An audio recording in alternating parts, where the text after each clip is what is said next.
Hey everybody, welcome to my monthly hangout with some of my fine patrons from Patreon. If you would wish to if you would wish to join our ranks, you can always go to patreon.com/Steve Shives to become a patron of mine if you enjoy my channel and you enjoy what I do.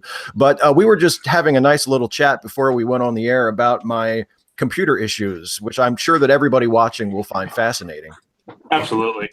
You know, Why not? This hangout only ends up to be 12 minutes long. You all know exactly. why. Now you know the hangout. This month's episode is titled "I hope this doesn't crash." I just saw that and I thought it was hilarious.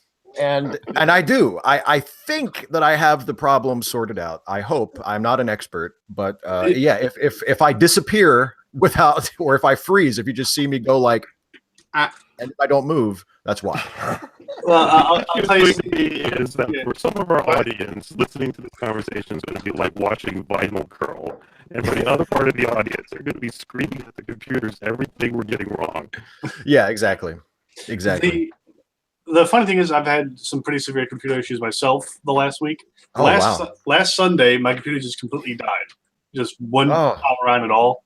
And I was happy it didn't happen this week because, as you noticed, I didn't make the last 3 hangouts because of a bunch of other issues, including my IP provider just shutting off my service for no reason. Jesus Christ. Patreon, I couldn't get in my account 1 week.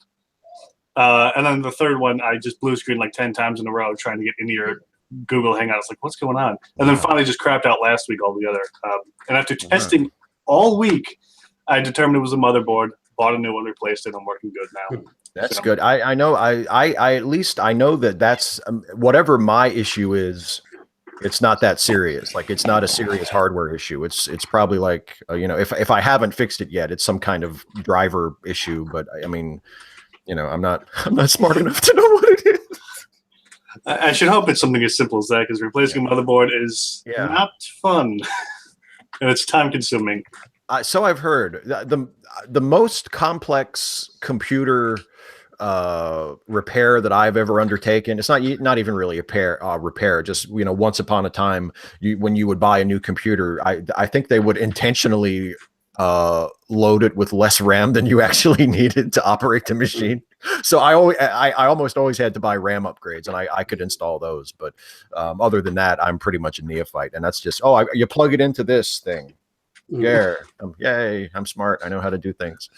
But yeah, I still remember working with XP and 4 gig and just constantly watching the darn thing swap to disk and thinking, no, this is not how it's supposed to work. Yeah, it's not fun. Well, the worst part of it is when like me, like I'm pretty much just a layman as far as computer stuff goes. I know how to do what I need to do with it, but I don't know how to break it open and diagnose it. And you feel helpless. You're just like, it's like the gods are punishing you. It's, what did I do? Why? Yeah, if I ever attempt to do something like that, I'm just going to go to YouTube. But if I don't have a computer to do that, I'm screwed. Yeah, exactly. Oh, just watch this YouTube video. How do I do that? My computer doesn't work. Well, thankfully we have smartphones now, Yeah, there you go. If you use a computer to play video games, you have to be an expert on how to use them. Yeah. Sometimes it feels like you're doing more to fix your computer than actually play games on it.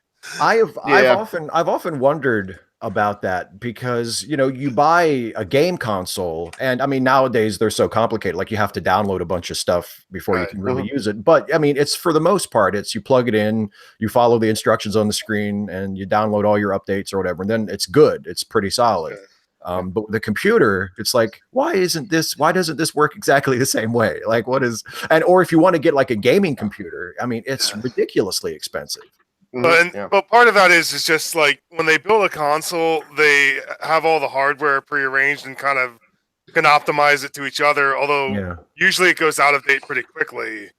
Yeah. Where with PC gaming, you can be a little bit more on edge. It's like there are games that were on my console that if I do much better on my PC, just because the hardware is so much better. Wow. Yeah. Yeah, and there's and in video gaming circles, gamers will talk about like the frame rate things. You can most consoles that last I heard cannot do more than like 30 frames per second. But with PC gaming for the great graphics and so like you can always do 60 frames per second. Yeah, Yeah. I was reading an article on Cracked yesterday. It was about video games, and I'm so far out of the loop as far as games, it's ridiculous. But they were talking about how the Nintendo Switch was like the best-selling console last year, and they said that they speculated that one of the reasons why it was such a bestseller was because you can just plug it in and start playing it. Right. You know, you don't have to set it up and download all the updates and download all the software patches, and then you put the game in, and then the game has to download stuff. And apparently, I don't know because I've never played it, but apparently it's much simpler with the new Nintendo system. You just you hook it up to your TV, and you're like, oh, I can play the game right away. I mean, I've come this close to swearing off PC gaming so many times. Just but then you have to go back to console gaming, so it's like, and anymore, it's like I just buy the independent titles that don't take up too much of my computer because they're better anyway. Like most of the big name developers are just doing terrible these days. Yeah. This triple A industry, as Jim Sterling would say, and stuff like that. I'm a huge fan of Jim Sterling. Thank God for him. But it's just like, Yeah. In video games, you got the same problem with movies. Sometimes they focus so hard on just making it look good, they forget to make it fun. Yeah, I get that impression. I know a lot of my friends who are much more of gamers than I am. They have said that exact same thing. That like the visuals have improved so immensely, but gameplay has gotten like it's too complicated, and it's more oriented toward like getting you to buy stuff in the game so that they can make more of a profit on it. Microtransactions, loot boxes, and don't get us on that topic. Do not. Get Well, us on again, because I'm out of the loop. Because I haven't owned a console for years. When I first heard last year, it was the Star Wars game that everybody blew up. That was a big one, yeah. And I heard about that, and when I first was reading about it, the loot box thing and the microtransactions, I thought, isn't that for mobile games? Like, do they do that for like real games now too? It just $60 They game, make their money where they can. Yeah.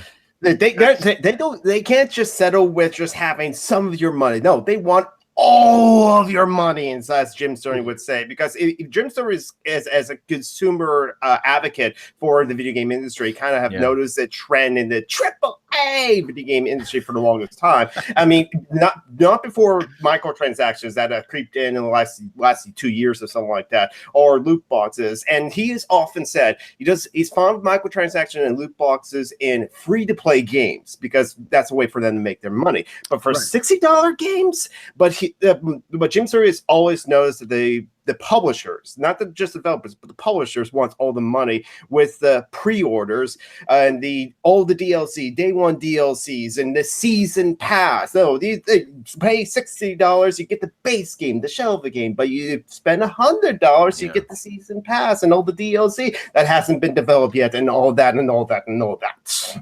Yeah, and I know. My personal take on it is, if it was just affecting something cosmetic, like how your gun looks or how the environment looks, that kind of thing is one thing. But now this DLC stuff is affecting the gameplay itself. Yeah. And it's what they term pay to win.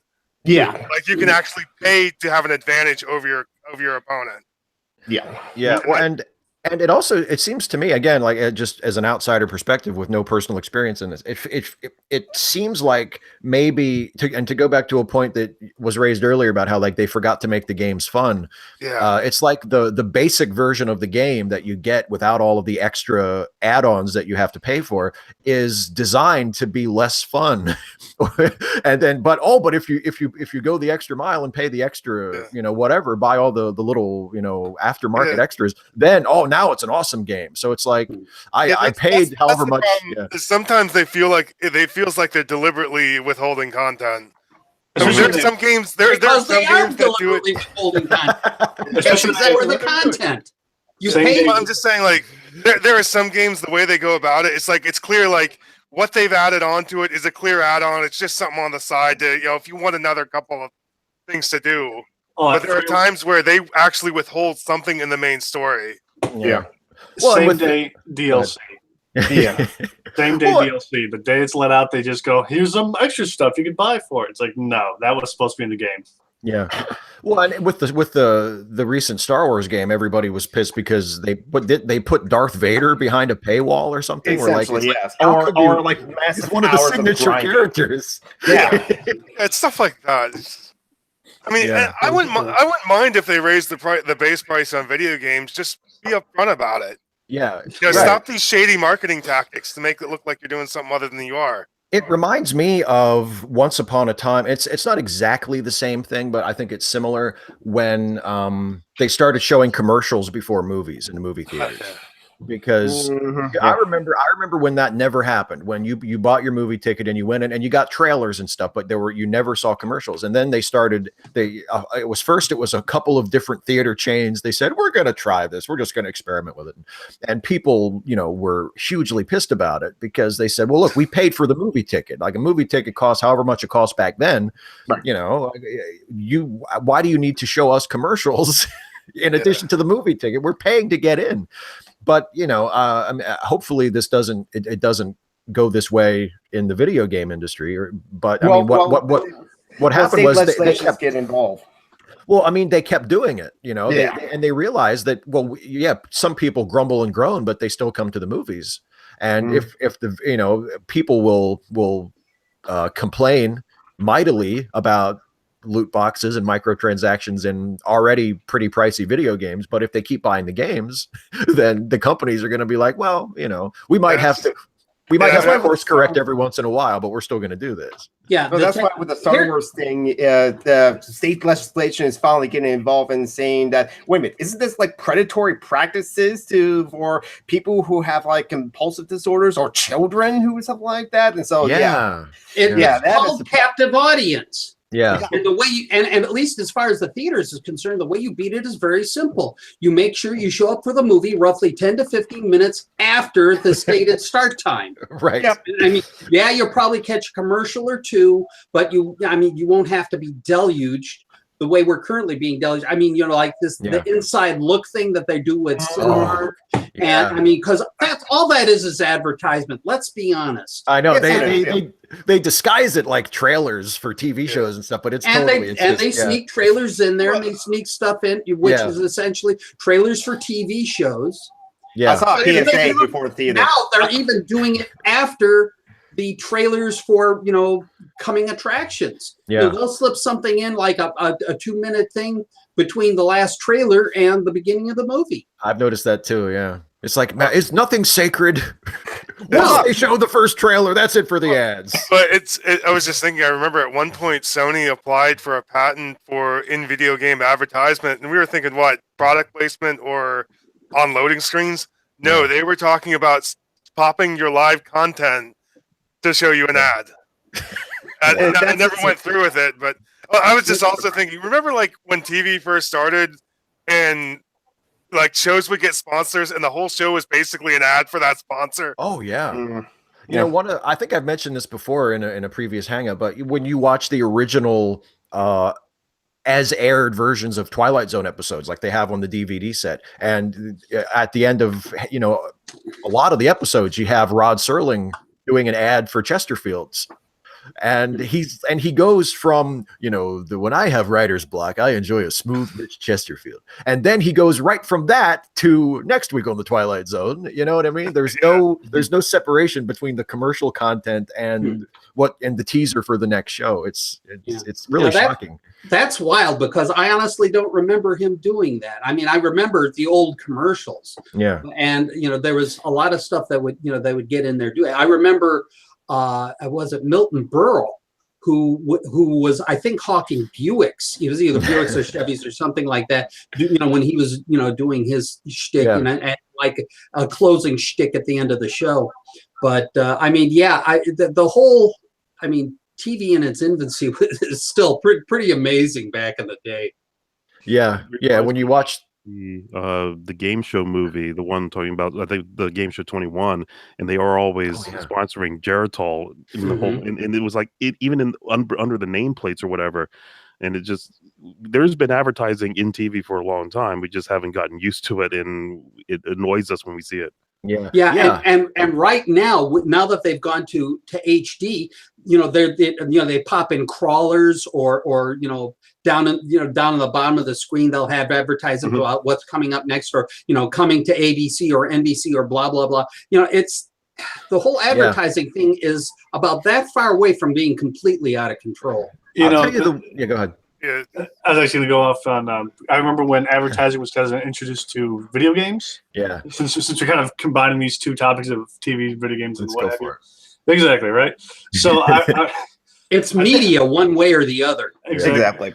But I believe it was Battlefield 2142 or something like that, where they basically said, "Hey, there's going to be billboards in the game, just like around the battlefield, and they'll just have ads on them."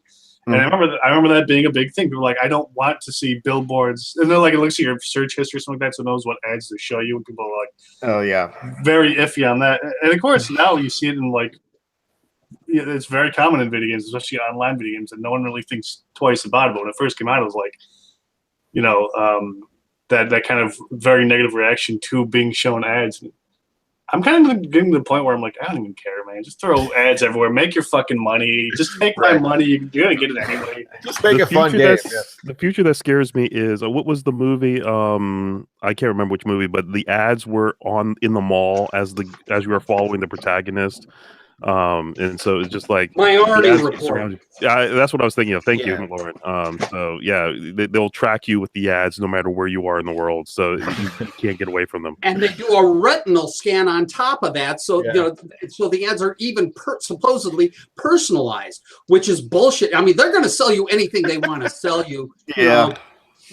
Based on your search history, would you like to see big bottom bitches? No, cancel the ad. Cancel the ad. Hey, wait a minute! I got my kids here.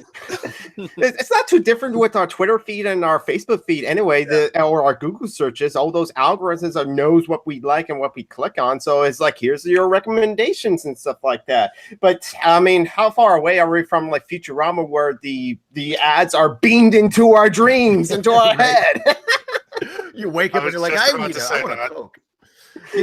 Speaking of like the billboards and stuff and like built into the games, I was going to mention, and I'd forgotten about this until we were just talking about this, but a couple years ago I saw, it was either on the news or it was on like a YouTube video I watched, but when they show syndicated versions of TV shows, like they show us an episode of Seinfeld in syndication, they can retroactively put product placement in it.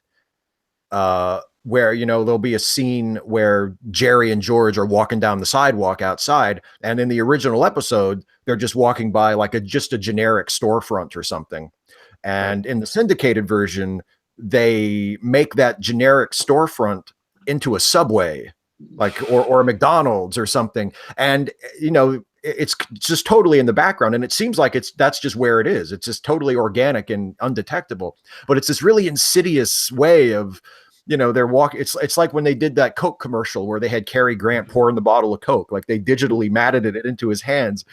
And, it's in a way that feels almost worse than the billboard thing, because at least the billboard is clearly marked as an ad, and you're watching a rerun of an old show, you almost feel like you're being gaslighted. You're like, was that a McDonald's? I don't remember them walking by a McDonald's in Seinfeld. And I don't remember Subway being around during the Andy Griffith Show. Yeah, exactly. And here's the worst part about it is apparently the estate of Cary Grant said okay to it. Yeah. Well, and there was a whole slew of those back for a couple years before. There was a spate of them, yes. Yeah, before I think public outcry. They're like, we don't want John Wayne to sell beer after he's dead. That's not. we're not down with that. It's not. Well, they even did. Remember? Does anybody remember when UPN brought back the Ed Sullivan Show and they had a CGI Ed Sullivan in like 1998, 1999? It didn't even. It didn't even last an entire season, but I mean, it was like a variety show, and I think the performers were new, like it was fresh, modern day acts, but they were introduced by a CGI Ed Sullivan, and it was so Was it a bizarre. really big shoe? Yeah, I know, but he's dead.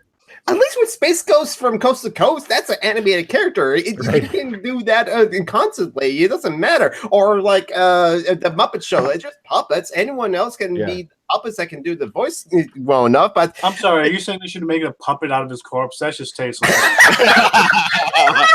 An Ed Sullivan Muppet, that's a totally different thing.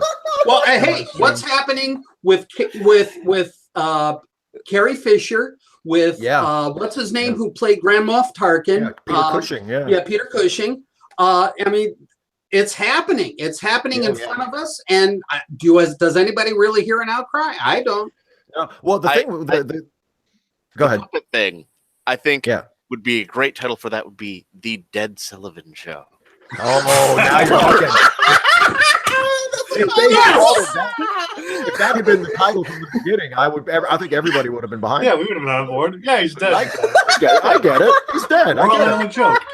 Yeah, we could bring back we could bring back President for Life Francisco Franco, and of course bring up Chevy Chase. President Francisco Franco is still dead, but here live on our stage. Here he is now, dead on our stage.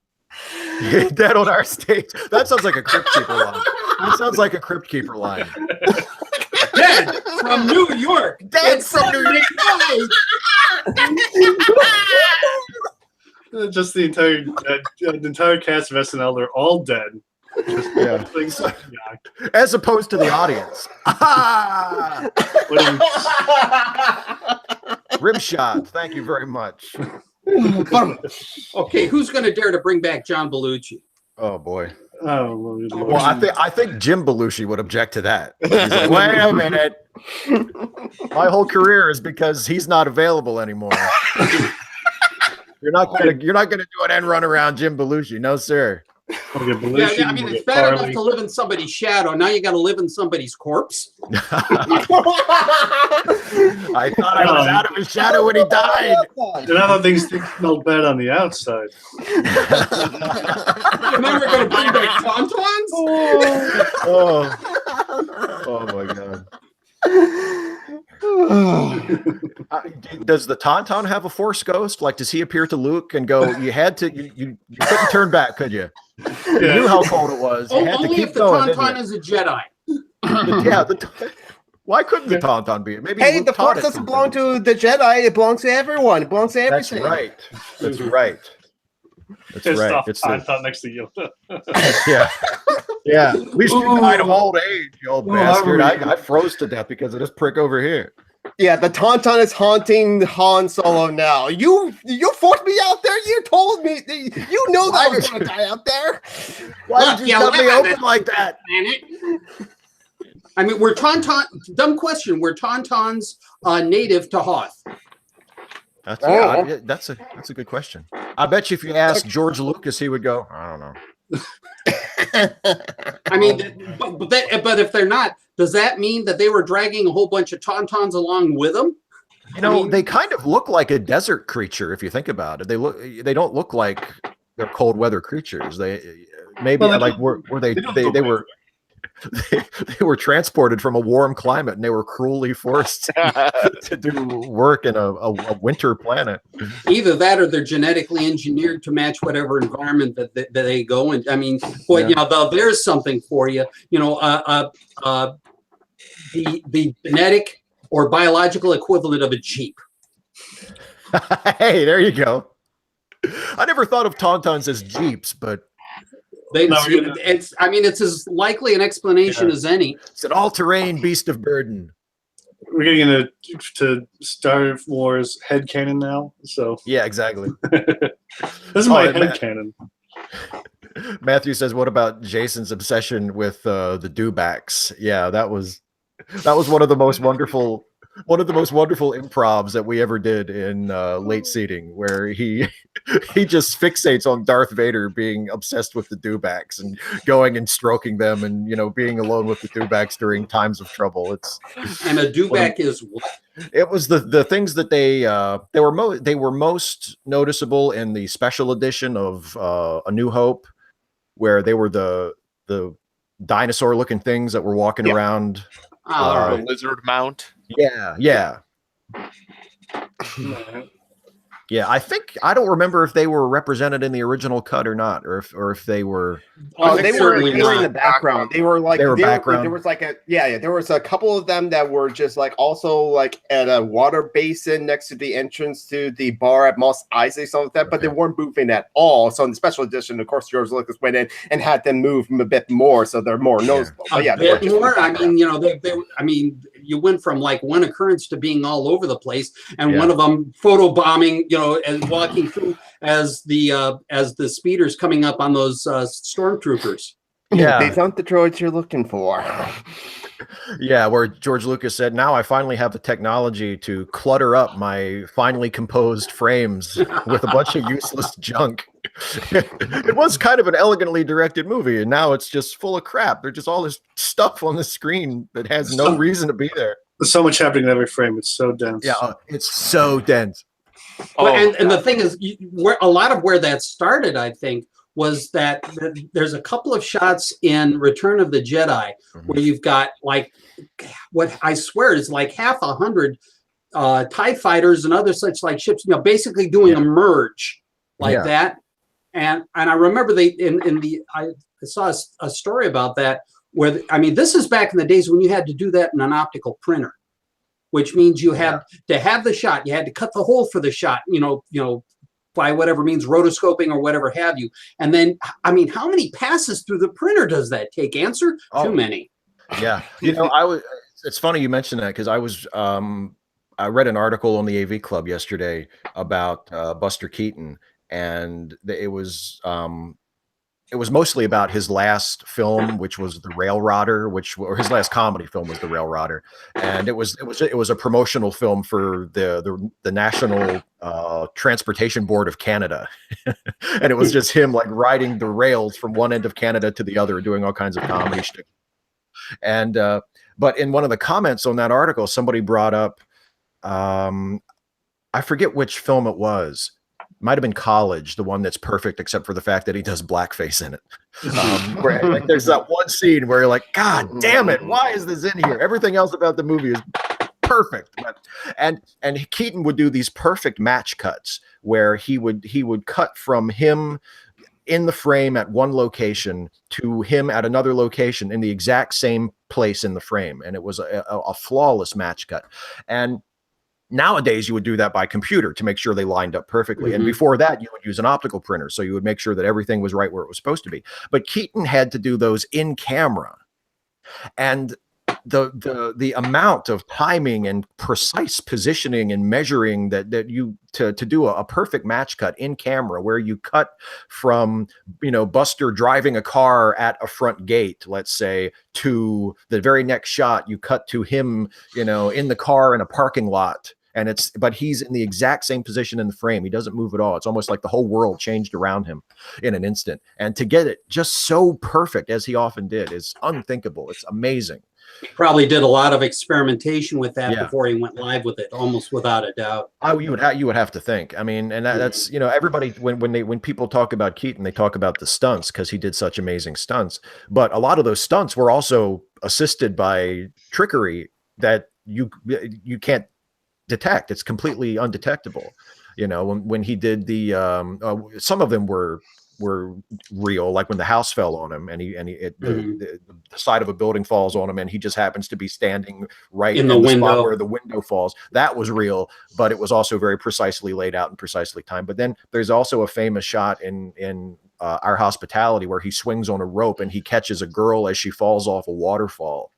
And for years the legend was it was a real waterfall, and it turned out it wasn't. It was on a set. It was obviously they didn't have someone fall off a waterfall and just hope that Buster could catch her, but it was done so perfectly and so seamlessly that within the movie it doesn't read like, oh, now they're on a soundstage. It seems like he's still in the real river on the real waterfall. So his technical genius was just as great, if not greater, than his athleticism. But yeah, it's amazing how they can do so many amazing special effects nowadays, computer assisted. And there were people 100 years ago who were doing comparable things, just not as often. but you know, with all and with a great deal more difficulty. Yeah. I mean, these days, you did a green screen not that long ago where you basically vanished off the screen. You were wearing a green screen suit. Yeah. I remember that. Last year, I think, 2 years ago. Last year or 2 years ago. It was a little ways back, but yeah, a green screen suit. Exactly. Anybody can get one now. All you need is a I'll tell you what. If you wanted to do that in analog and NTSC, you would have faced a nightmare. Never mind a hell of a lot more lighting. Yeah. Oh my God, yes. I would have had to do. I almost would have had to do like a motion control thing, like to get it just right. I would have had to do multiple passes. Yeah. That's the trick really with analog. I mean, you can still key stuff out, but it's the trick is the clipping level. Having the threshold level just right so that it keys out without making everything disappear. That's something. I mean, I worked for an independent film and video production facility for a while, and we did a fair amount of that, but it was tricky as hell. Yeah. Oh yeah. Oh, I know. If you watch some of my earlier YouTube stuff, I mean, it clearly took me years to get as good at it as I am now, and I still have issues where I wish I were better at it. But yeah, I mean, what the big problem is if I've found if you're shooting against a backdrop that you want to key out, the two key factors are lighting and distance. The further the subject is from the background, and this is like close enough for me to touch. This isn't ideal, but the further the background is from the subject, and then the more light you have both on the subject and the background to be keyed out, the better you are. Because if you're far enough away from it, then you won't have bleeding on the subject. That where if you key out the green screen, you'll still see green along the edges of the subject. That's why they call it fill lighting. Yeah, you need to create sort of a halo around, like if you're doing a YouTube video, create a halo around yourself so that you don't have, reflections of the backdrop color on your skin or on your clothes. So when you key out the green, you still have a green sort of glow about you, and people are like, oh, that looks like shit. Okay, so by the way, yes. I went to the internet and found through Google search, found a website called Wikipedia. This yes. Wiki. I was going to say. According to this, tauntauns are native of the snowy plains of Hoth. Oh, thank God we know that now. So they were pressed into service. They were captured and enslaved by the rebels. Domesticated. That's what we call it. Domesticated. Yeah, wild animals on a barren planet. They were domesticated in a hurry. Commander Skywalker, go domesticate some tauntauns. So he's a tauntaun whisperer? Yeah. Whoa, girl. Are these the tauntauns they were looking for? These are I'd good like tauntauns. to think that they actually used their droid slave cast to domesticate the wild animals. Oh God, I have to domesticate some tauntauns now. I have to go get them. Come on, R2-D2. I'm an interpreter, not an animal wrangler. I'm not very good at telling stories. Oh dear, oh dear, oh dear. Those tauntauns won't listen to a word I say. I speak many languages, but I don't know tauntaun. I don't think these creatures are intelligent enough for me to communicate with. Of course, I thought that about Master Luke at first, too. He's very intelligent for a human. For you, yeah. I just want. For some reason, I just find a funny thing of Luke getting super pissed at that. Like, fuck you, 3PO. I thought we were friends. We were through some shit together. Jesus Christ, Luke, calm down. Fuck no, I'm sick of this shit. I'm the hero of this motherfucker. That's one positive thing about. I went to a swamp. About Force Awakens and Last Jedi is we finally have a character who goes on a rant. Yeah. I mean, what is Kylo Ren except a very badly disciplined Jedi with a real impulse control problems? Yeah. Yeah. Yep. I mean, serious impulse control problems. I mean, the guy goes on a rant and maintenance, come to section 3.7, code word KR. He's like, oh, jeez, he did it again. We're still. Oh, that's why I love the if you remember the scene, backing away from it like it happens all the fucking time. Yes, Here exactly. It goes again.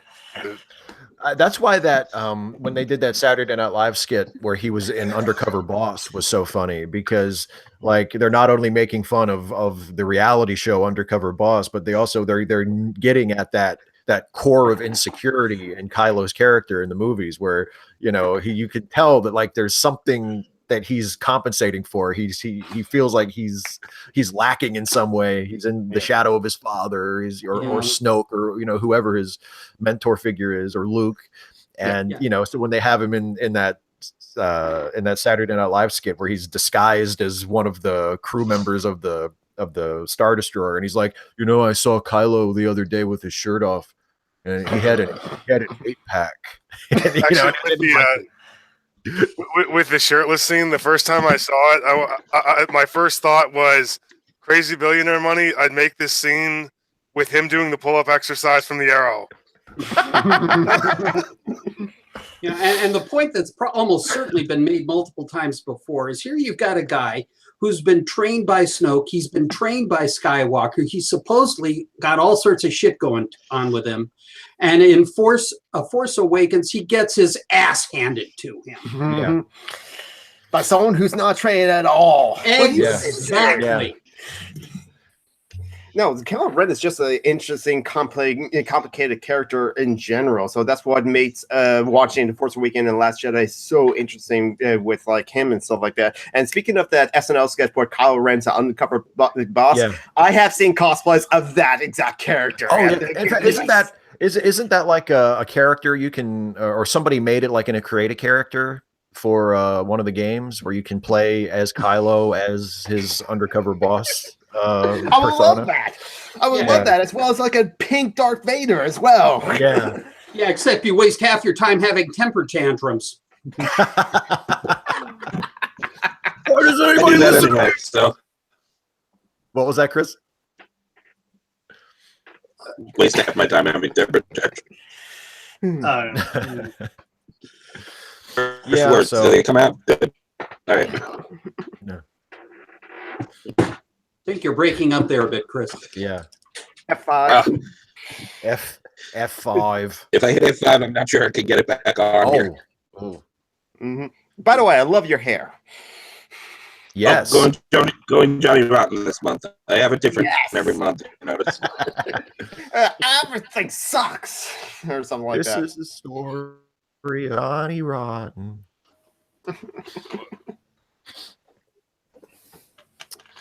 Yeah. So anyway, in other news, my video tomorrow is going to be about this, but it turns out, we find out this past week Trump already tried to fire Robert Mueller, and his lawyer surprised, which is I in a way we shouldn't even be surprised at that. I mean, he fired Comey with about as much thought as it takes to light a cigarette. I mean, we should be surprised. Like this, we should live in a reality where we're surprised by this. I know. Mm-hmm. Yeah.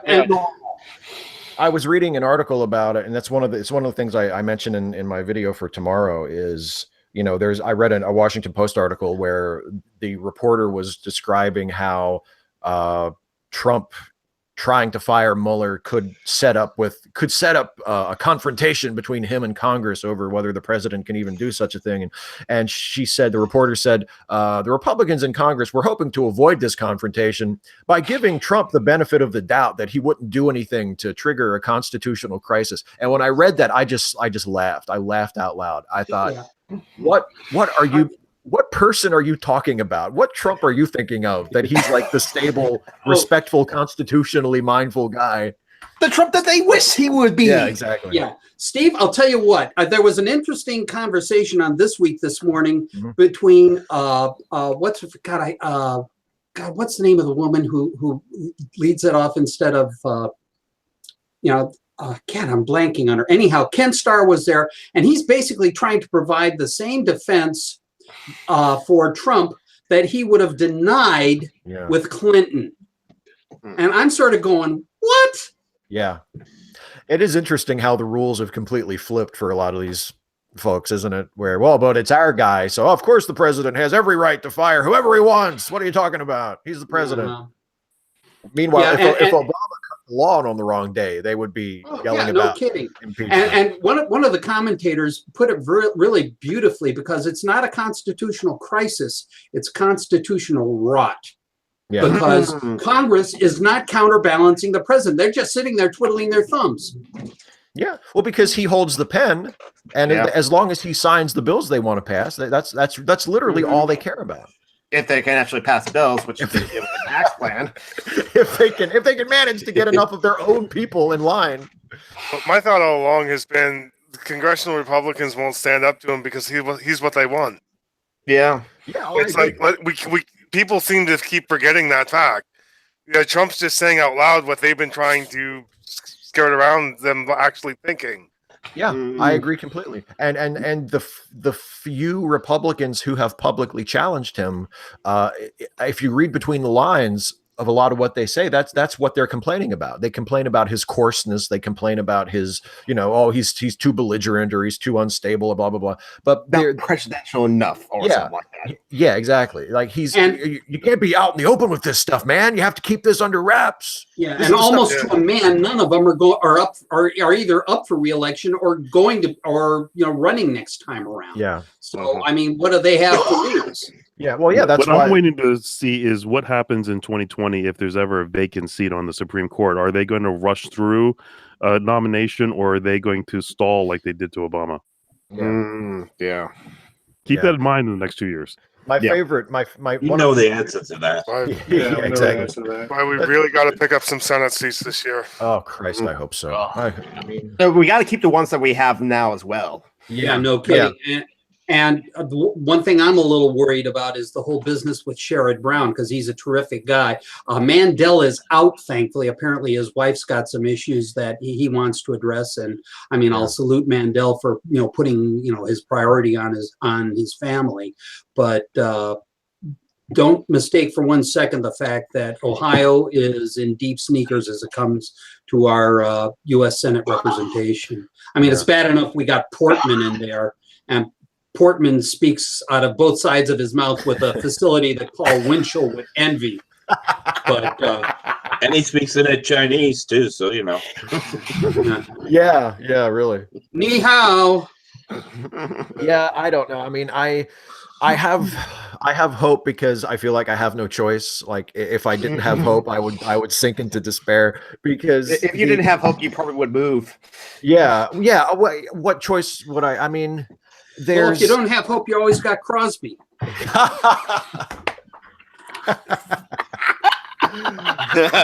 I'm sorry, I had to go with that. He had to, but he was so rotten to his kids, though. I mean, come here, you little bastard. But he was not a good father. Anyway, no.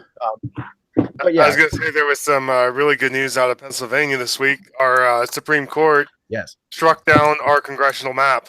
Yes. The fight to have fair districts. Yeah. We're like one of the most gerrymandered states in the country. It's like it's obscene when you look at. Okay, last year we swept the row offices for the state house, like like auditor, treasurer, all that, like all those offices. But we got our ass kicked on like Congress or the Senate or any of that because of the way the map's drawn. Mm-hmm. Yeah. It's like it should be about 50. We're about a 50-50 state, but that's not reflected in our representation at all. No, it's that way. And go ahead. In Ohio, this was literally on the front page of the PD this morning. Well, not the front page, but it was in there, and it really struck me because somebody's tried to slip a bit into a current bill regarding redistricting, where they require that every district maintains constant population plus or minus 1. Now, somebody tell me how you managed to do that. Wow. I mean, people die, people move, people, Yeah. You have a kid and you have to redistrict. To be 18, people get to be 18 years old and they get to vote. I mean, how do you execute something like that? It's ridiculous. Hello. Exactly. Yeah. Yeah, execute them. Sorry, Joe, we have one too many this month. Oh, we went goth again, didn't we? Yeah, it's. I mean, there was a really interesting article in Rolling Stone recently about the various dirty tricks that Republicans use to win elections, and obviously redistricting was at the top of the list. And I mean, Democrats do it too. Democrats have done it here in Maryland. I'm not surprised. Yeah, and they I'm trying to do it.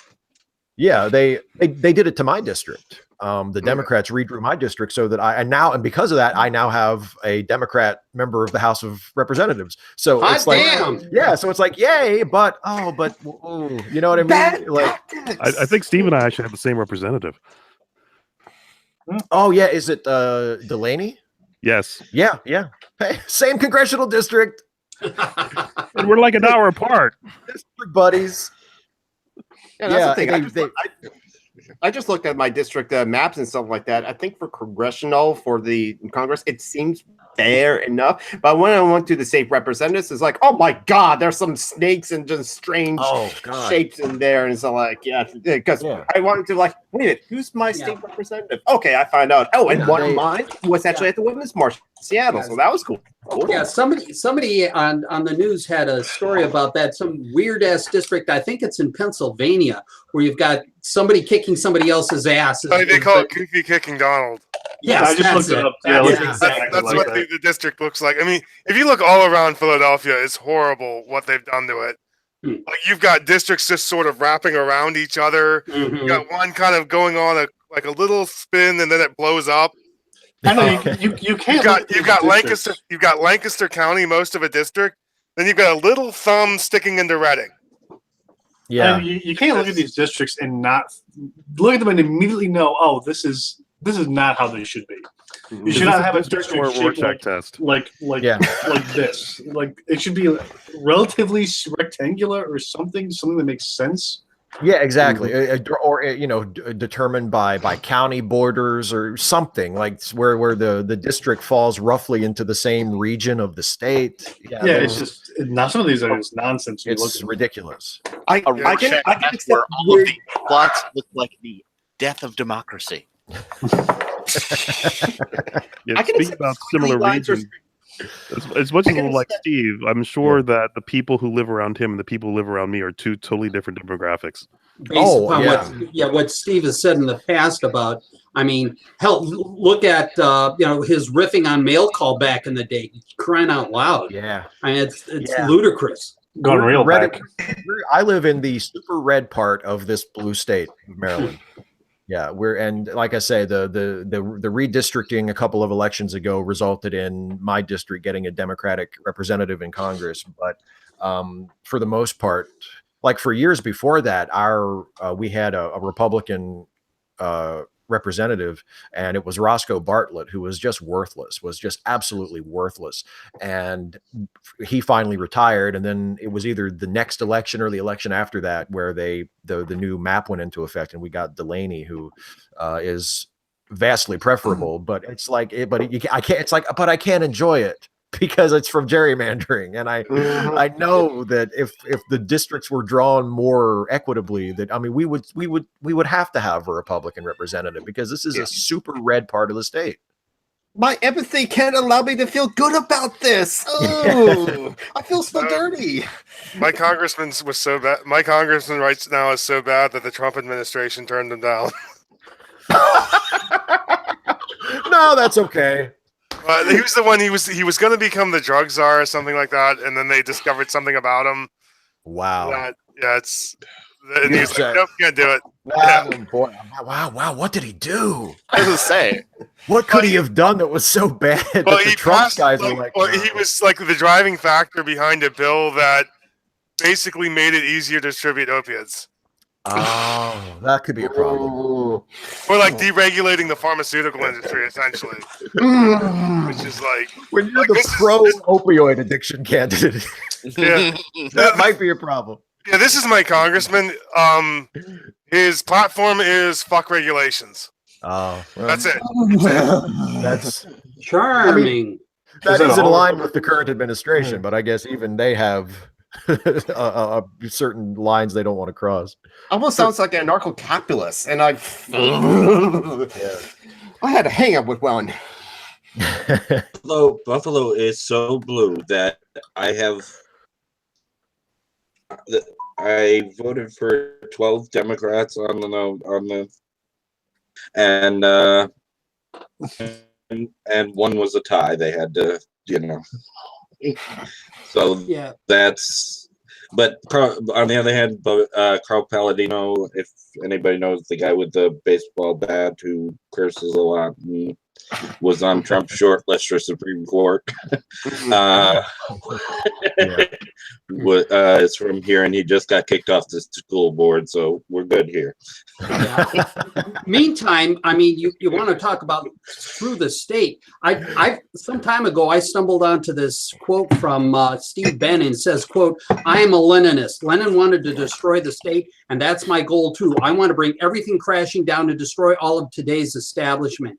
Charming. Yeah, yeah. Well, my Lenin said, "You say you want a revolution? Well, We all want to change the world. Yeah, exactly. I thought everyone wants to rule the world. Oh, this is according to Tears for Fears. Yes, there's conflicting accounts. Shout, let it all out.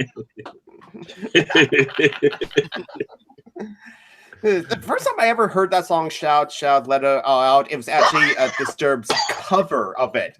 And so I never heard of the original song before. So when I heard Disturbed's cover, I thought it was just the Disturbed song. And it wasn't until I found out later, wait a minute, it was an 80s song? So then I listened to it, it's like, Disturbed does a much better job. I trust Disturbed for doing covers. I mean, after Land of Confusion and the Sound of Silence, it doesn't matter what they choose. There's the cover of Sound of Silence was I was shocked at how good that was. I'll have to listen to it. I mean, I grew up with Simon and Garfunkel for crying out loud. It was really good. I was very surprised. I grew up with Tears for Fears for crying out. Yes. I'm getting freaking out. You gotta hear the whole album. It's a concept album, so Shout is actually the weakest song on it. So of course it was the single. It was the big hit. That's not a bad thing. They made their money. They made enough money to have neither tears nor fears, I suspect.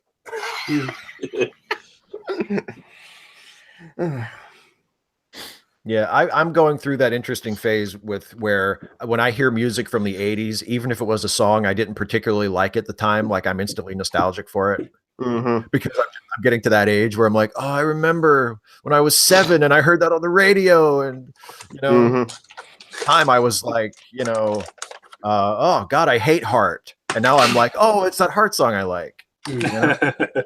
I recognize.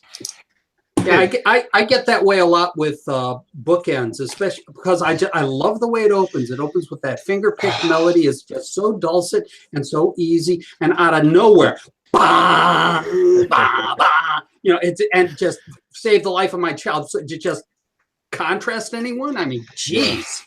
Yeah. Everybody has taken that by now. I'm a music junkie as being a musician. My job. It's daytime somewhere in the world. That's right. It's daytime somewhere. And so it's like a thing now.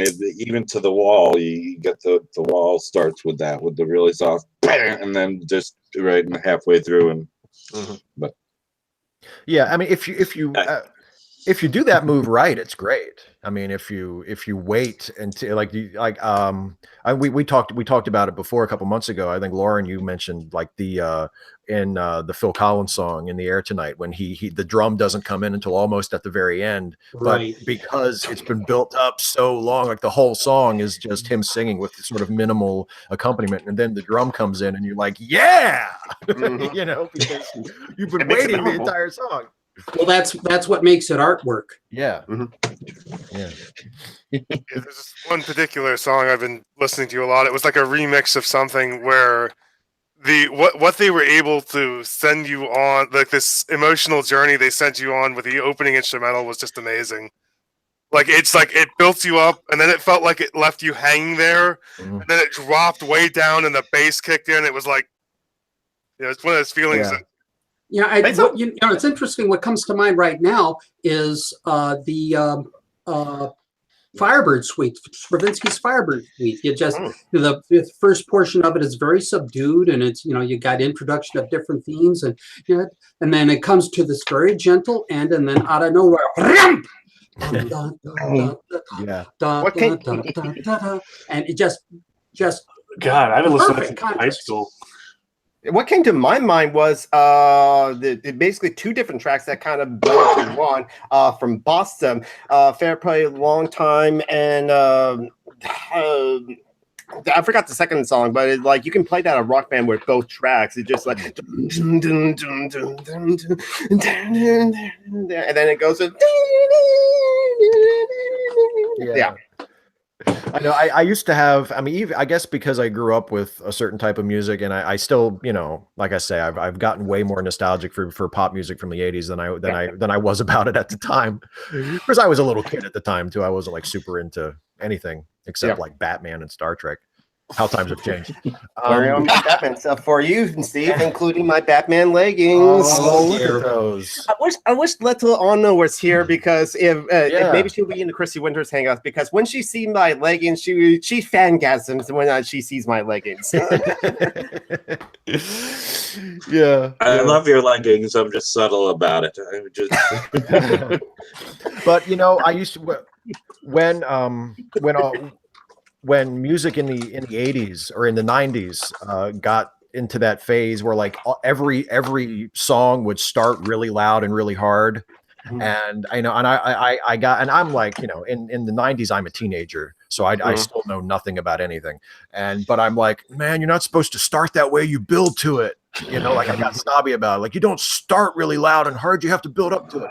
And it's like when I listen to like old, crusty, you know, like bitter wrestling fans where they're like, they're hitting each other with chairs right away. You don't do that. You don't bring the chair out the first match. Come on. You got to build up to it. And now I'm tying in like Holt's the planets, Mars, and how that starts, and it just starts out sotto voce, and it builds. I was going to mention, and it explodes, and then it drops back down, and it builds and builds and builds, and it gets away with that. I think at least 3 times, and it just straight through to the end. And it seems like there's 2 different schools of thought at the end, where, you know, the staccato notes are either played odd tempo and you just or they pull it way back, but which I don't know. Either one can be done well, but it's one of the interesting things. That's the first fade out in music ever. They had the musicians for the first recording. They had the musicians in a room, and they slowly closed the door. Oh wow, I didn't know that. I didn't know that until recently either, and I've been looking for a reason to use that particular little piece of trivia. Well, they do it in Neptune as well. I mean, Neptune is basically a fade to nothing. That's what I'm talking about. Yeah, is a fade to nothing, which is, you know, basically directed. I expect that's been done on a few other places. I can't think of anything right off the get-go. Everything in rock music, it was stolen from Holst and Stravinsky anyway. So I can believe that. And if not Holst, then probably Wagner. Yeah. Oh yeah. Sorry. Wagner was the original metal heavy. Yeah, it is interesting when you start noticing, you know, like pieces of classical music that sound like pop music, and then you figure out that it's because the pop music stole from the classical music. It's like, Full Moon and Empty Arms, Never Gonna Fall in Love Again. Take My Hand, I'm a Stranger in Paradise, for crying out loud. I mean, straight from a Polovetzian dances. Yeah. Why is this Mozart? Bavard and so many of these well-known popular tunes were actually written by the great masters. I did that just for you. You're the only person who know it, but I'm talking about. Okay, so I want to wrap up here, but before we wrap up, I of course I give my customary Patreon pitch. If you dig this, if you like what we're doing here, if this looks like fun to you, and if you like what I do on YouTube, you can go to patreon.com/Steve Shives, and one of the perks is you get a chance to take part in these hangouts with me once a month. Doesn't this look like fun? Yeah. But also I wanted to also mention that our good friend Some Random Geek here took it upon himself, and I posted this in the Patreon feed a couple of days ago, but in case anybody, in case anybody missed it, he took it upon himself to edit together like a little highlight reel of our hangouts from 2017, and it runs about 2 hours long, and it's a ton of fun. And I just saw you did one for Christie's Hangouts as well. Yeah, I did. So they are on Some Random Geeks channel. I encourage you all to check those out because they're really awesome. If you want to get like a little taste of what our Hangouts are like and why they're fun, and Christie's as well. Really, I thought those were terrific. So thanks for doing those. Yeah, no problem. Yeah, they were really cool. So check those out on his channel. And this has been another one of our fun monthly hangouts. We started out talking about computer problems. We ended up talking about how pop music rips off classical music. It's not as strange as when we started out talking about like Trump and masturbating with his tiny hands. That's and then true. Went and ended with like how rapey dolphins are. That's true. That was a pretty eclectic one. That was a pretty eclectic one. Is Trump a dolphin? Oh, he's not. Trump isn't intelligent enough to be a dolphin. I agree. That was what I was going to say. He's not nearly smart enough to be a dolphin. Dolphins are clever. Dolphins convince people that they're nice. It's only until you get to know the dolphin that you realize what a jerk it is. Yeah, Trump can't do I'm going over Christie. Goose. Yeah. All right. So long, and thanks for all the fish. It had to come to this. What a perfect ending. Thanks for watching, everybody. We'll do this again next month. We'll see you.